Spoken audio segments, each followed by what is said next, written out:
Bismillahirrahmanirrahim. Assalamualaikum warahmatullahi wabarakatuh.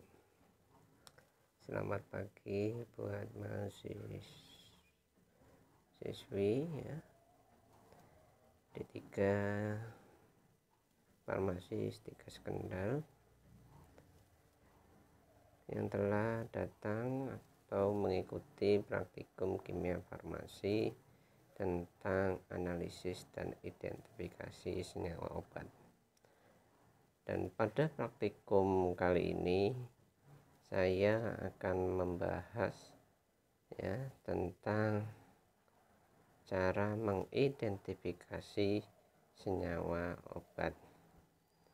Nah, pada praktikum ini ya terbagi menjadi 4 kelompok, di mana nanti kelompok 1 akan mendapatkan sampel obat yaitu berupa asam salisilat, kelompok 2 berupa parasetamol, kelompok 3 antalgin, kelompok 4 kafein.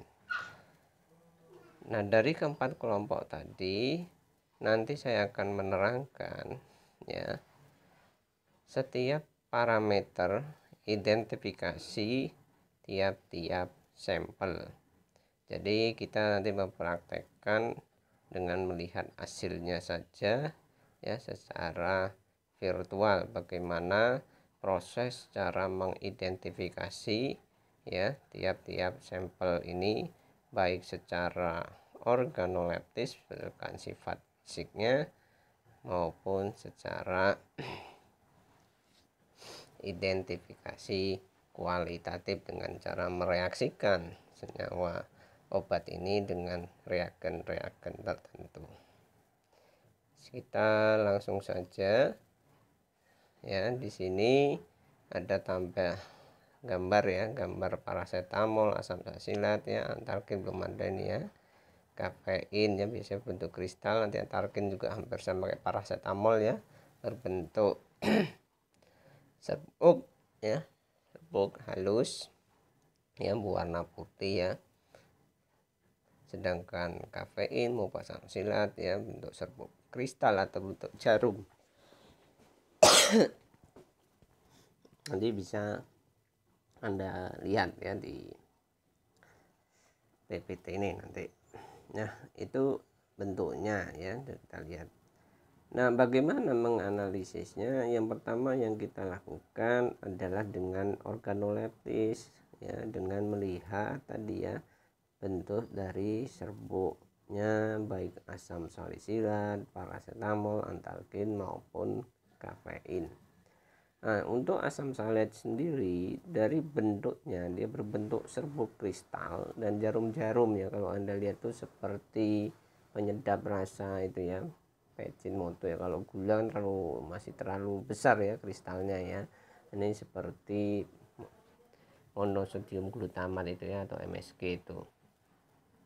Nah, rasanya dia agak manis ya. Baunya tidak berbau kalau kita lihat ya. Warnanya putih serbuknya ya. Asam salisilat ini biasanya digunakan sebagai obat non oral ya, untuk salep-salep atau bedah ya, bedah salisil ya, salep salisil. Nah, itu biasanya ya dia tidak digunakan secara oral. Yang digunakan secara oral itu adalah asetosal atau asidum asetil salisilikum ya, karena kalau asam salisilat digunakan secara oral dia menyebabkan toksik ya. Sedangkan yang untuk sampel berikutnya untuk kelompok 2 nanti parasetamolnya berbentuk serbuk hablur ya, sebagai gambaran tadi ya. Terus rasanya sedikit pahit ya, yang biasa kalau Anda lihat di apa. Nah, untuk parasetamol tadi sudah saya jelaskan di situ ya. Serbuknya tadi hablur, rasanya sedikit pahit ya, tidak berbau dan warnanya putih. Ini yang digunakan sebagai antipiretik biasanya ya. Anda juga sudah pasti pernah minum obat ini ya. Berikutnya juga antalgin ya.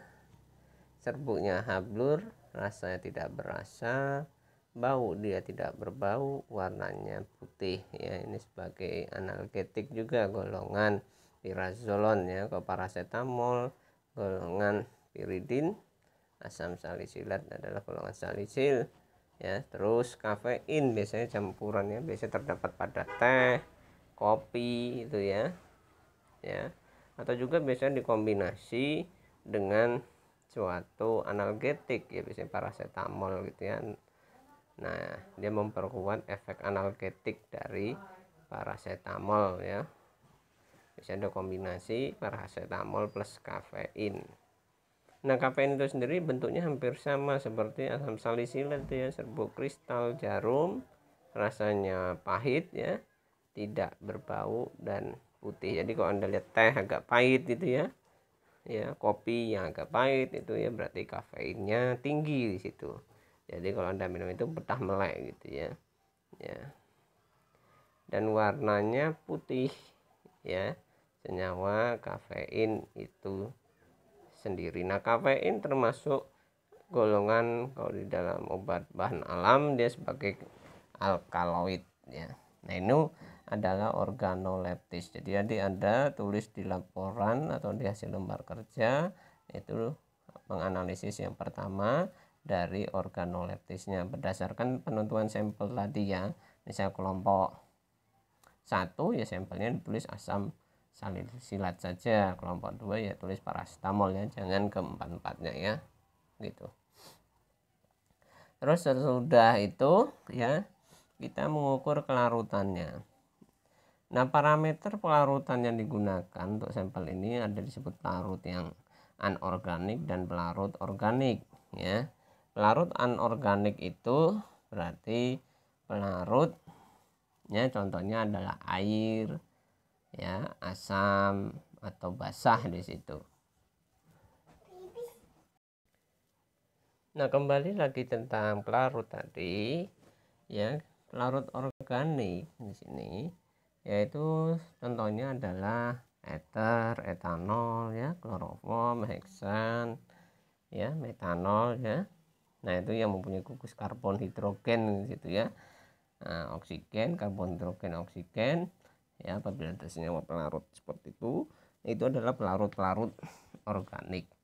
Nah, kita akan membandingkan apakah tadi ya sampel-sampel tadi apakah dia larut atau tidak larut di dalam pelarut anorganik dan pelarut organik ya. Untuk pelarut anorganik kita ambil saja contoh sederhananya berupa air saja ya, baik air yang dingin, setelah itu air yang mendidih di situ. Sedangkan pelarut organik biasanya adalah etanol yang digunakan. Nah, kita masuk ke contoh ya sampel asam salisilat. Asam salisilat ini ya, misalnya kita taruh di tabung reaksi ya, terus kita tambahkan air ya sekitar 5 mili ya atau 10 mili ya, air biasa dikocok-kocok, dia tidak akan larut. Tetapi apabila tadi ya yang di tabung reaksi tadi airnya tadi ya yang tidak larut tadi kita panaskan sehingga airnya mendidih, nah itu asam salisilatnya menjadi tetap tidak larut ya, seperti itu. Tetapi kalau asam salisilat kita masukkan ke tabung reaksi lalu kita tambahkan etanol ya 1 mili atau ether 1 mili terus kita kocok-kocok gitu, nah asam salisilat itu akan mudah larut ya, akan larut itu ya. Jadi dari situ kita bisa melihat kelarutannya. Nah, untuk paracetamol ya kita lihat ya. Paracetamol ini kalau kita larutkan di air biasa ya, kita masukkan ya serbuk paracetamol ke tabung reaksi, kita tambahkan air di situ, kita kocok-kocok, dia tidak larut. Tetapi apabila kita panaskan dia akan larut. Atau juga apabila paracetamol tadi kita tambahkan air panas ya, air mendidih ya ke dalam tabung reaksi, kita kocok-kocok, dia akan larut ya. Sedangkan pelarut organiknya yaitu etanol ya. Jadi kalau kita tambahkan nih ya, jadi paracetamol kita masukkan lagi ke tabung reaksi ya, tambahkan etanol dia akan menjadi larut sempurna ya. Sehingga kita tahu di sini ya, parasetamol cenderung larut di dalam etanol dan air yang mendidih ya.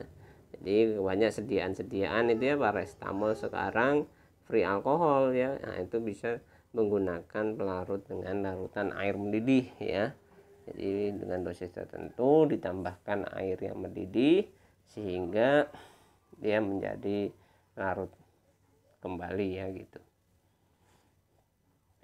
Berikutnya antalgin, sama ya, antalgin serbuk itu kita masukkan tabung reaksi, tambahkan air, dia menjadi larut.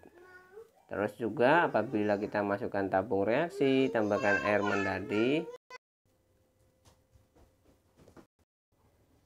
Nah, kafein tadi apabila diberikan air mendidih dia akan larut ya. Tapi tadi antalgin ya, sorry ya, antalgin masih tadi ya, akan larut baik air mendidih maupun air biasa.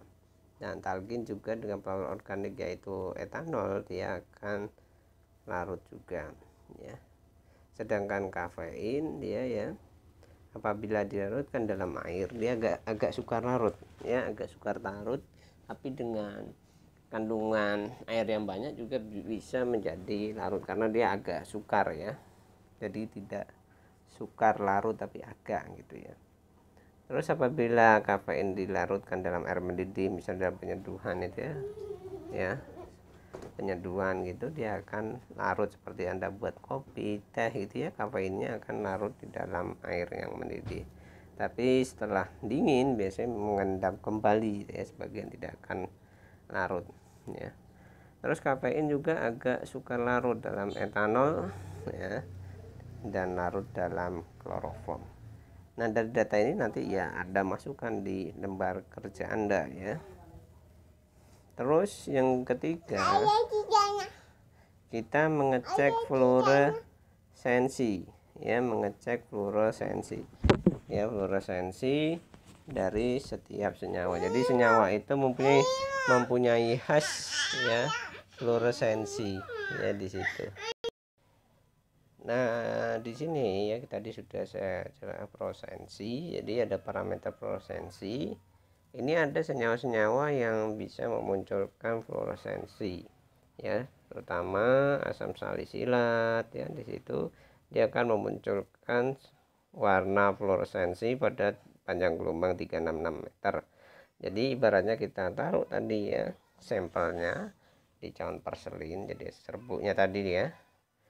Nah, itu terus kita baca di UV 366, kita lihat.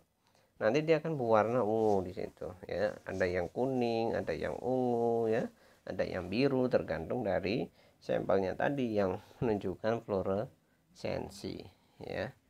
Kenapa dia bisa memunculkan fluoresensi? Karena dia mempunyai gugus fluoresensi tadi ya. Contoh pada asam salisilat gitu ya. Jadi warnanya ungu. Sedangkan parasetamol, antalgin, dan kafein kita baca di gelombang 366 nanometer ya, kita lihat perubahan warnanya, ternyata dia tidak mengalami fluoresensi. Itu untuk fluoresensi. Setelah kita melakukan fluoresensi, kita melakukan pengarangan ya, dengan memanaskan tadi serbuk tadi dan dipijarkan ya. Nah, sampel-sampel ini ada 3 ya yang kita lakukan. Kita pijarkan dulu ya, misalnya ya kita taruh asam salisilat tadi ke cawan porselin, kita panaskan ya di atas di lampu spiritus ya. Kita biarkan, tapi kita memanaskannya di dalam lemari asam ya, karena nanti bekas asap pembakarannya itu sangat berbahaya, sehingga harus lewat lemari asam sehingga mudah dibuang keluar ya, sehingga tidak akan menyebabkan iritasi biasanya pada mata. Setelah dipijarkan, nanti kita akan melihat warna pijarnya tadi ya, apakah terjadi pengarangan. Kalau dia mempunyai unsur karbon, hidrogen ya, dia akan warna hitam karena unsur karbonnya ada di situ karena termasuk senyawa organik. Setelah itu, setelah dipijarkan, kita teteskan dengan asam nitrat ya di cawan porselen tadi. Apabila warna tetap hitam, berarti struktur di dalam sampel tadi dia tidak mempunyai unsur kation maupun anion ya. Jadi kalau dia mempunyai unsur kation seperti logam, mungkin punya logam Ba ya, Mg, Cl ya, SO4 ya, SO3. Nah itu dia akan berubah warnanya menjadi ya arang yang berwarna putih ya, seperti itu karena ada mineral di situ ya. Terus kita lihat baunya apakah khas atau tidak di situ. Nah, ini contoh di sini ya, asam salisilat itu bila dipijarkan akan berwarna hitam. Terus ditambah asam nitrat ya, warnanya tetap. Ya, asam salisilat itu warnanya tetap dan baunya sangat khas di situ. Untuk paracetamol juga sama ya, warnanya hitam, warna tetap dan tidak berbau, antalgin ya karena dia punya gugus sulfon, sehingga ditambahkan asam nitrat ya, dia akan terjadi perubahan di situ karena punya unsur anion di situ ya. Dia menjadi putih dan baunya khas di situ. Kafein juga ya, warnanya tetap tapi mempunyai bau yang khas. Nah, sekarang kita akan masuk reaksi ya, reaksi kimia identifikasi secara kualitatif terhadap sampel ya. Jadi kita akan membahas satu persatu sampel. Yang pertama asam salisilat, terus paracetamol, terus antalgin dan kafein. Ini adalah langsung ke uji penjurusan ya, uji spesifik apakah sampel ini mengandung asam salisilat ya. Yang pertama di sini ya, sampel tadi asam salisilat kita tambahkan air ya, 10 ml air di tabung reaksi. Setelah itu ditambahkan larutan feliklorida ya, 1 ml di tabung reaksi, dikocok, dilihat perubahannya ya, dari tadi yang tidak berwarna itu menjadi warna ungu ya. Kalau seperti itu yang terjadi, itu dikatakan positif ya. Itu uji yang pertama, cara pertama. Yang kedua ya, nah uji yang kedua ya, jadi asam salisilat kita taruh di dalam tabung reaksi, kita tambahkan 1 ml natrium hidroksida, lalu kita panaskan di di lampu spiritus ya, dengan miring itu ya. Setelah panas dia akan menguap ya, ada uapnya. Nah, pada saat panas mendidih itu kita ambil kertas lakmus, kita taruh di atas tabung reaksi pas uapnya tadi, yaitu kertas lakmus merah ya. Apabila kertas lakmus merah berubah menjadi biru, apabila kertas lakmus tadi ya berubah ya, jadi merah menjadi biru, berarti dia menjadi positif. Kenapa bisa berubah menjadi biru? Karena asam salisilat tadi melepaskan gas ya, berupa gas amonia NH3 yang bersifat basa. Nah, sedangkan cara yang ketiga, asam salisilat tadi dimasukkan tabung reaksi, ditambahkan 1 ml metanol ya, terus tambahkan 1 ml H2SO4, lalu dipanaskan.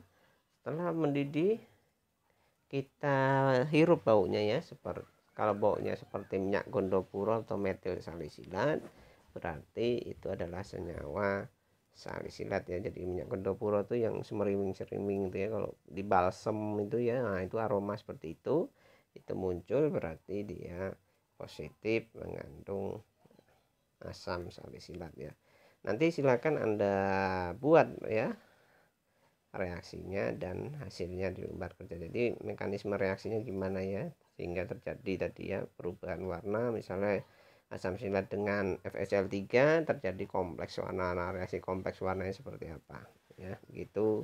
NaOH melepaskan H3, reaksi bagaimana, metanol itu terus menjadi metil salisilat itu bagaimana ya reaksinya. Nah, itu nanti Anda tulis di lembar kerja. Berikutnya parasetamol. Parasetamol juga ada 3 cara ya untuk mengetahui penjurusannya. Sama ya, dia diuji dengan FeCl3. Kenapa semua bisa pakai FeCl3? FeCl3 itu mengidentik ya senyawa-senyawa yang punya gugus hidroksi atau OH atau fenol.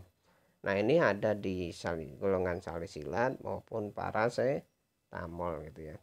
Nah, yang berbeda nanti adalah perubahan kompleks warnanya saja yang berbeda. Contoh pada parasetamol ya. Pada parasetamol ya, larutannya nanti ya berubah menjadi warna biru ya, sedangkan salisilat tadi berwarna ungu ya. Itu perbedaannya warnanya ya, kompleks warnanya juga berbeda ya. Nah, yang kedua, parasetamol dimasukkan ke dalam tabung reaksi ditambah 1 mili natrium hidroksida lalu dipanaskan ya. Setelah panas ya, tambahkan 1 mili asam sulfanilat dan 2 tetes natrium nitrit. Apabila hasilnya larutannya berubah menjadi larutan merah, itu positif di sini ya. Kita lihat hasilnya positif. Terus parasetamol kita tambahkan HCl ya, dipanaskan selama 3 menit ya, itu untuk biasanya untuk menghidrolisis dari parasetamol ya, sehingga ada gugus substituen yang mengalami ionisasi. Setelah itu dilarutkan ya, sehingga nanti parasetamol menjadi larut ya, di dalam HCl tadi tambahkan air yang menjadi larut. Nah, itu dingin direaksikan dengan 1 tetes kalium bikarbonat ya. Kalau larutan di sini larutan warna violet berarti dia positif ya. Itu untuk parasetamol. Terus untuk sampel berikutnya adalah antalgin. Ada 3 tahap juga di sini, di mana antalgin tadi ya dalam bentuk serbuk ditambahkan 1 mili hidrogen peroksida 2O, dia berubah menjadi larutan biru ya, menjadi merah ya. Atau juga cara kedua, ditambahkan HCl encer ya, ya sehingga mudah larut, ditambahkan FeCl3 ya. Nah, tadi dia menjadi larut membentuk kompleks biru terus berubah menjadi merah, lama kelamaan dia mengalami teroksidasi menjadi tidak berwarna, kompleksnya menjadi hilang ya, jadi tidak tetap gitu ya, mudah menghilang ya, tergantung dari proses hidrolisis dari antalgin tadi yang direaksikan dengan HCl. Yang ketiga, ditambahkan reaksi Mayer. Apabila endapannya putih berarti dia ya mengandung menjadi endapan putih ya, ditambah reaksi Mayer. Itu untuk antalgin. Sedangkan untuk kafein ya, karena dia termasuk alkaloida ya, biasanya cenderung digunakan analisis pendahuluannya dengan reaksi ya alkaloid ya. Di sini ada 2, yaitu Mayer dan Ragentropf. Apabila di reaksi Mayer terdapat endapan ya, mau hijau mau biru ya, dan endapannya dia mengalami positif mengandung kafein. Terus apabila Ragentropf ada endapan putih.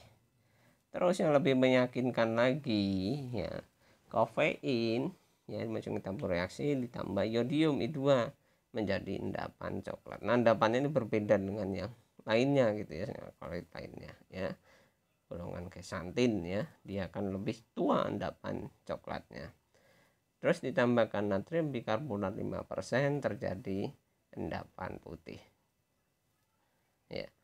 Dari sekian tadi ya, sekian 4 sampel yang kita analisis ya, kita pengen mengetahui, mengidentifikasi secara kualitatif ya, baik dari sifat organoleptis ya, terus kelarutan ya dari sifat kimia, terus dari pengarangan, terus fluoresensi ya, dan reaksi penjurusan, ya, menentukan benarkah tadi sampel yang dikatakan kafein itu, antalgin itu, paracetamol atau salisilat itu memang benar-benar sampel yang dikatakan tadi, ya.